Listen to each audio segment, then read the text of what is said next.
good to go. Okay. Call to order and roll call. I would like to call the June 17th, 2021 Airport Commission meeting to order. Will the airport manager please call the roll?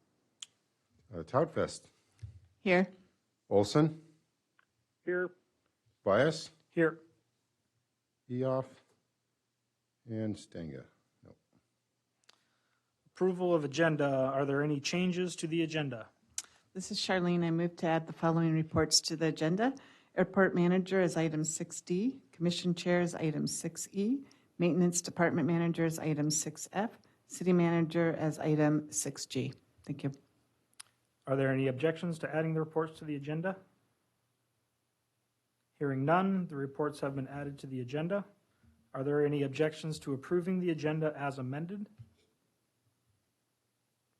Hearing none, the agenda is amended as approved. Approval of minutes. Are there any changes to the minutes from the March 18th, 2021 regular meeting? Are there any objections to approving the minutes? Hearing none, the minutes are approved. Scheduled public comments and presentations, none scheduled.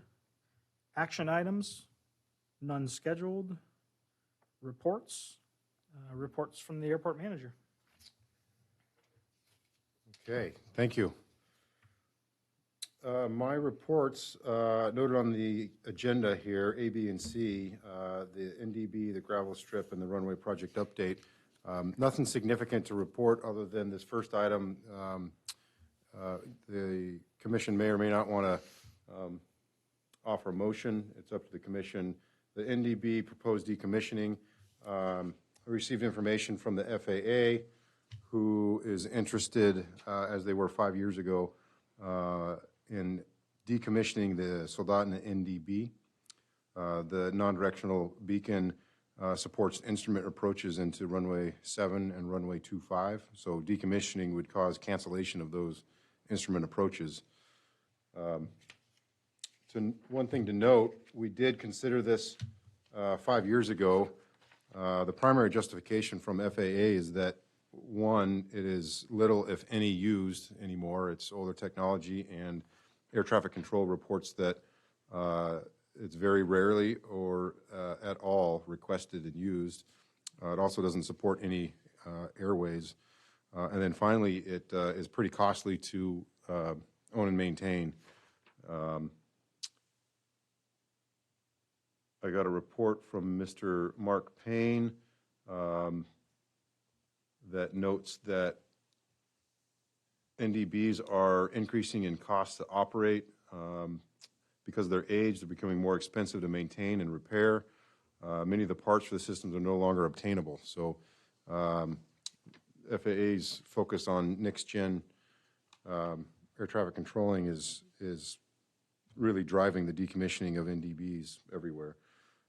In 2005, we considered the same kind of question from FAA.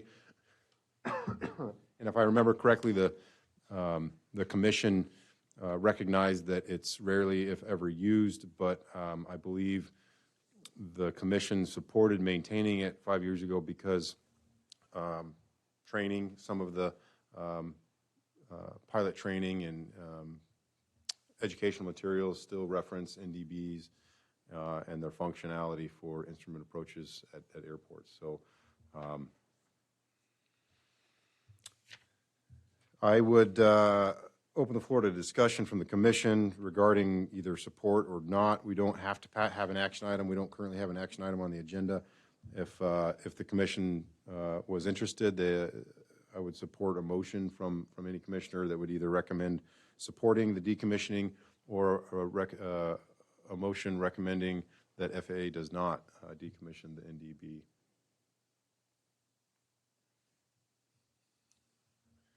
Have any of the FBOs voiced their concerns, opinions on? They have not. I did send some information out to Airport Commission, and I don't recall if I didn't include my airport stakeholder list. I should have. I haven't received anything. You know, we did publicly notice this. Sometimes some folks are paying attention to our agenda, sometimes not. So I don't have any feedback from FBOs in regards to the NDB. I have a question. Mm-hmm. How often do you use that for training? I don't know. My understanding, I'm not a pilot, but my understanding is that it, it's kind of a legacy instrument approach procedure that's really not used anymore, but kind of like Loran C or, I don't know, another good example. It's an antiquated technology that's really no longer used in common practice. But that being said, it was one of the basics of instrument approaches back in the day, and so it still exists. And it's still functional. It should want to be used, but there's, kind of like GPS has come a long ways. There's better systems. So, and we don't need to pass an action item. The FAA, I think, has published a notice of a aeronautical study of a proposal to decommission, and I believe the comment closing date is July 15th. So what I could do is I could further my outreach and then report back to the Airport Commission, who could then choose to reconvene in a special session if they felt it necessary. Is that a site-specific, like for Soldotna? That's correct. Okay. Yep. Yeah, I think that would probably be, in my opinion, the best way. Okay. One other question. Yeah. Who pays for it? It would be entirely the FAA. The decommissioning process would be conducted by FAA. Who pays for the Kyle, current? could we put out a meetings? notice for the next meeting that we are going to decommission it? We'll give everybody adequate time and just do it in one fell swoop at the next meeting. That's a good, I like that thought. And nobody complained that they didn't know about it. The one conflict is I think that if we were to provide official comments back to FAA, they would want them by July 15th, and our next meeting is after that. But what I can do, Commissioner Olson, is conduct that outreach and then report back to the commission via email with the results of that. And then based on that, I can recommend whether or not we have a special meeting before our next regularly scheduled meeting. Does that sound like a plan? Yeah. Our next meeting will be September 16th, which is often canceled due to the four-legged Yeah. forest creatures. Yeah. But I will do that unless there's any objection or any more comments. I think that's good. Okay. My next item, item B, the gravel strip specification. I want to report to council or to the commission that with the closure of the main runway and the opening of the temporary runway on taxiway Bravo, we've seen increased usage of the gravel strip. The wear course on the gravel strip has become kind of bony with some cobbles and larger rock, which is not real conducive to landing operations, obviously. The gravels, well, before I go there, I have informally reached out to FAA to inquire if the federally funded grant for the runway reconstruction would pay for a rehabilitation or at least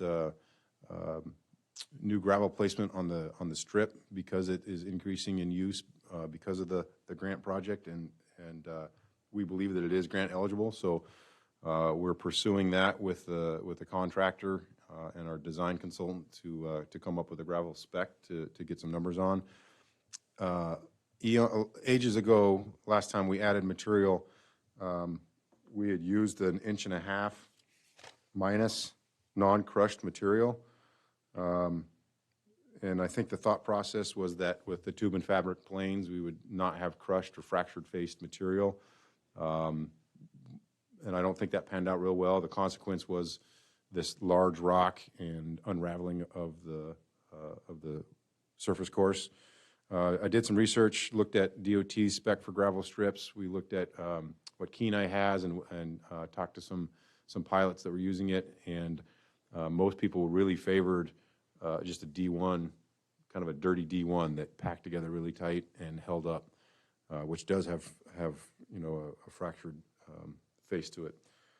But based on all of our research and discussion with airport users, what I recommend is that we put down 4 inches plus or minus of D1 as the wear course and make that improvement. Of course, it's subject to approval by FAA once I get final numbers back from the contractor. But I wanted to report to the commission that that's something that the commission and myself have heard periodically from users, is that the gravel strip needs some work.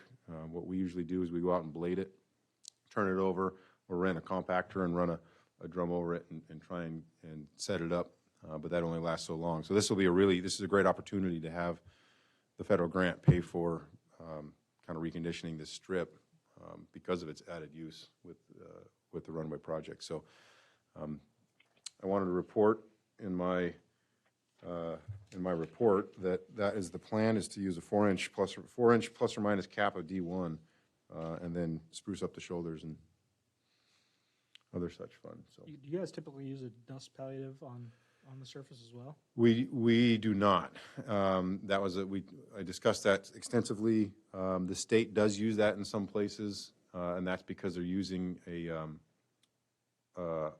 much sandier, dirtier material with E1, which causes that dust. Yep. So our objective would be to use something that will bind up but not have the dust problem. So we hope with this plan to set it and forget it, and it'll last us for quite a while. So, yep.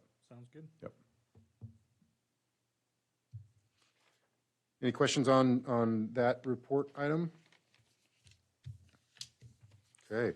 The last kind of reporting item is just an update on that runway project. If you go down Funny River Road, you'll probably notice big mounds of dirt and a lot of yellow iron moving up and down.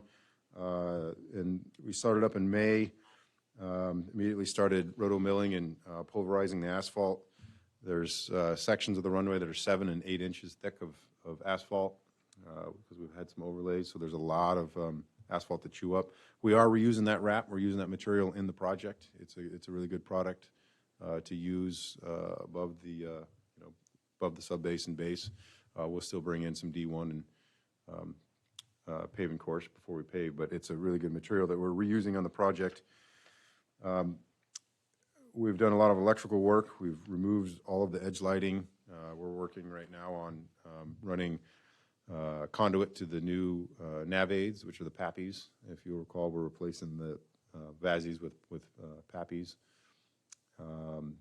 We're doing muck excavation, removing some of the frost-susceptible materials and moving it into one of 2 disposal sites at the airport. We got a jurisdictional determination from the Army Corps of Engineers to fill in that pond area on the right when you first come to the airport. And if you go out there right now, it's completely full and to grade and filled in, which is great.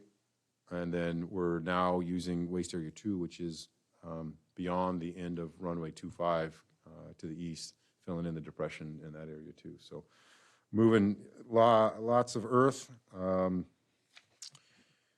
Coming up, we're continuing to grind and use the usable excavations. We're starting the sub-base base course import and finishing, and then continuing with the conduit trenching for and handhole installations for the new nav aids. We did have one change order that we approved, and that was really FAA driven. It was to provide a shelter for the runway 7 PAPI control and transformer panels.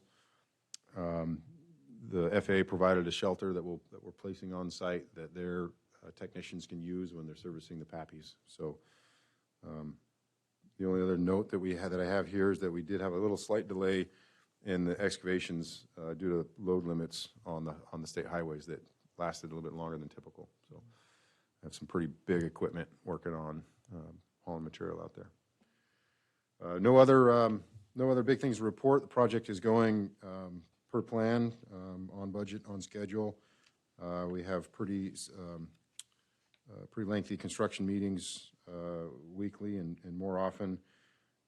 So things are going really well. It's going to be pretty exciting to have brand new asphalt and brand new edge lighting and get back on the runway. And that concludes my airport manager reports.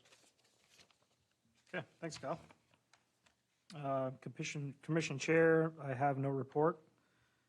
Maintenance Department Manager, I don't see, no report.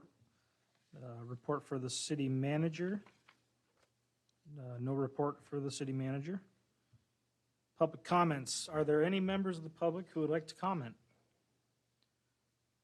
Don't see any. Council comments.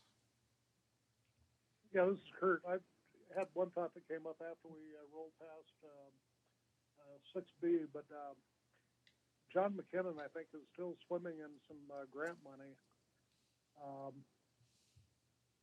You might want to give John a call and find out, tell him that some of the pilots have said it's a life and safety issue, which I think it is, and see if he's got any extra money that he could throw at it. Thank you, Commissioner Olson. Yeah, he's still the commissioner of DOT? Last I heard he was, yeah. Okay. He's been doing a stellar job on what he's been doing through Cooper Landing and actually from Anchorage down to here. Okay, Councilmember Parker? Thank you, Mr. Chair. Just a couple quick comments. Our last council meeting, we adopted a 2-year budget. So we are now going to a 2-year budget, which is going to make it easier for planning purposes for all the departments. And I have to say, all the departments, the city manager, the finance director, they did a yeoman's job in pulling this together. And then we have extended our city manager's contract for another 3 years. So City Manager Queen will be with the city for another 3 years. And we have lifted restrictions in city facilities due to number of people getting vaccines and trying to get back to semi-normal. Good. Thank you. Any questions? Nope, I'm good. Okay. Commissioner comments. Comments from any of the commissioners? I have no comment, thank you. Thank you. Kurt, any comments? Nope, I'm good. Okay. Adjournment. The next meeting. Oh, what was that, Kurt? I said mediocre, not good. Oh. All right, adjournment. The next meeting of the Salina Airport Commission will be held on September 16th, 2021 at 5:30 p.m. in the City Council Chamber, 177 North Birch Street, Salina, Alaska, 99669. Call the meeting to end.